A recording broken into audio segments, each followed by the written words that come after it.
Hey everyone, it's Dr. Ramani. How many of you love to play bingo? I love me some bingo. Let me tell you, I don't ever win, but I love me some bingo. Let's talk about how to play narcissist bingo.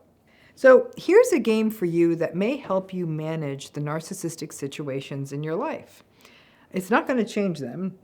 Frankly, it's not going to change your circumstances. I mean, nothing's going to change it. But playing this game might just make things feel a little bit more bearable.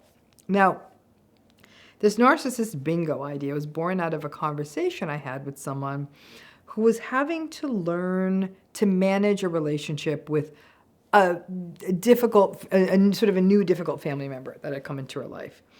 And she said she'd actually been inspired on her side by Gilmore Girls. I don't watch Gilmore Girls, but it also relates though to something some of us do when we do this with ourselves when we're watching like a predictable television show, like a Christmas show or an awards show. Like if it's an award show like the Oscars, we might play bingo. Like we mark our card each time something happens. For example, if we were watching something like the Academy Awards, we might mark our bingo card each time someone thanks their mother or gives too long a speech, that kind of thing, right? So you see where I'm going? So narcissist bingo is a whole other thing, and I think it'd be very good for you.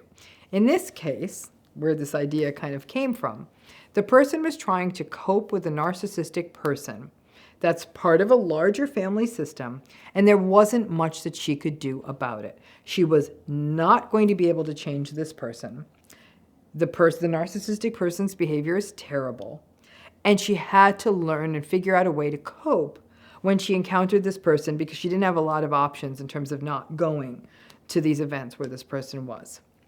Now, narcissist bingo is a very useful strategy for when you are going into an interaction with someone you know is antagonistic or narcissistic, and you need something to help you not lose your mind during these encounters. So it goes like this. You're going into a situation, you probably already know it, where you're going to have to interact with a narcissistic person. It could be a work meeting, it could be a family event, it could be a party, and there's nothing you can do about it. You gotta go. It's something you gotta go to. Now, you know confronting them is pointless, and it wouldn't be good for you, and it's not going to change their behavior.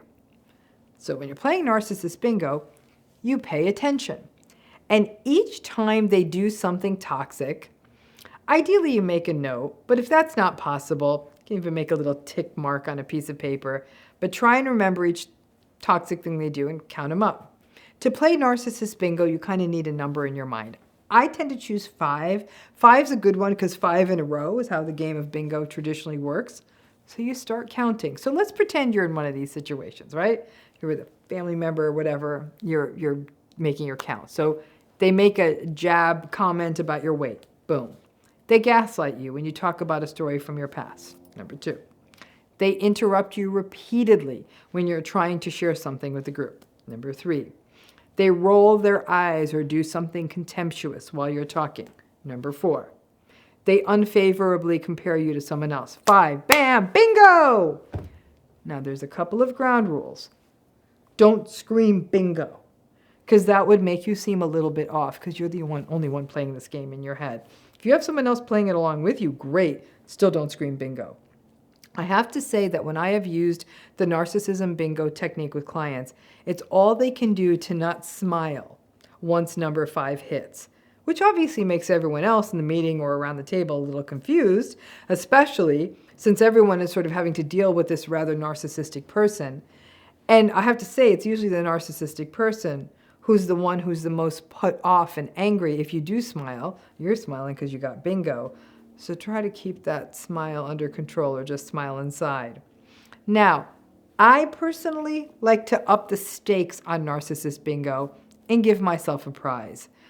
I don't know, maybe something like a little treat or something on a wish list or in a cart I have running on a, like Amazon or something, or little things like a Kit Kat or a book I want to order. So when the narcissistic person I'm having to endure hits number 5, it's all I can do to not just do a happy dance or grab my phone and place my order.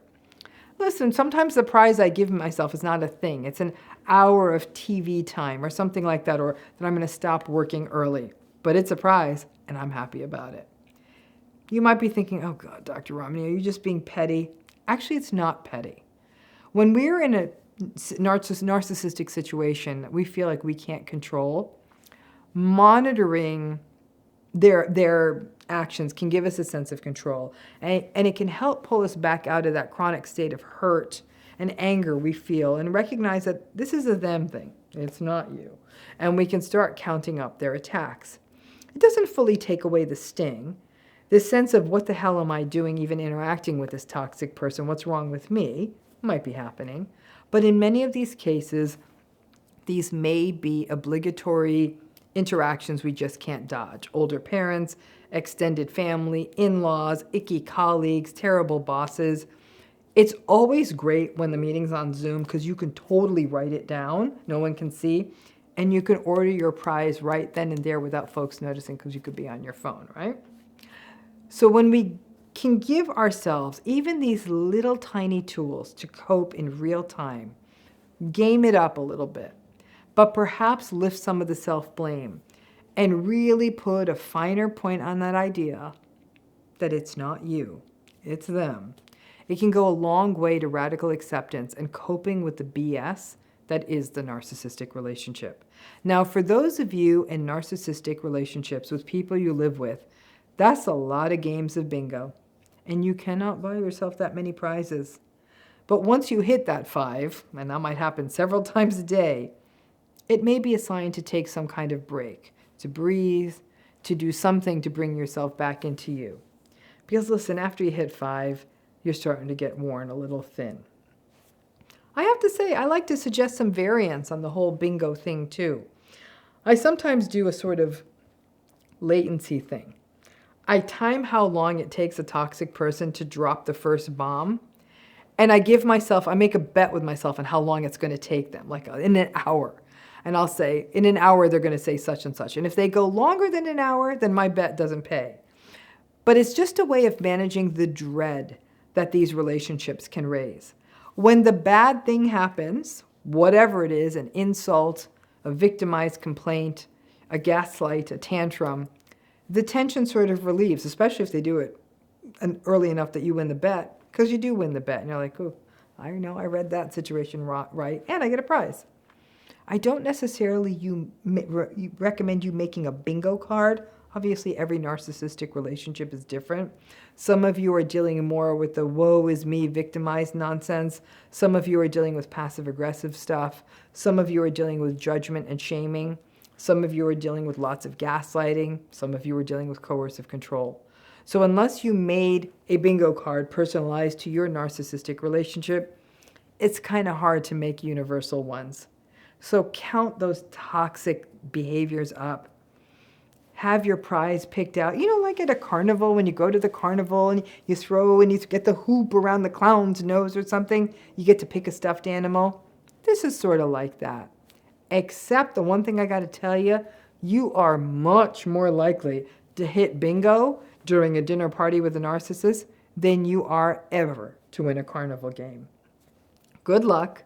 Be nice to yourselves and pick yourselves out some good prizes, because I promise you, you're definitely going to hit bingo. And a bingo prize could be ordering this book. It's Not You comes out in February. So imagine you win Narcissist Bingo 5 in a row. You can just go and order this book and give it a look-see. Thanks again.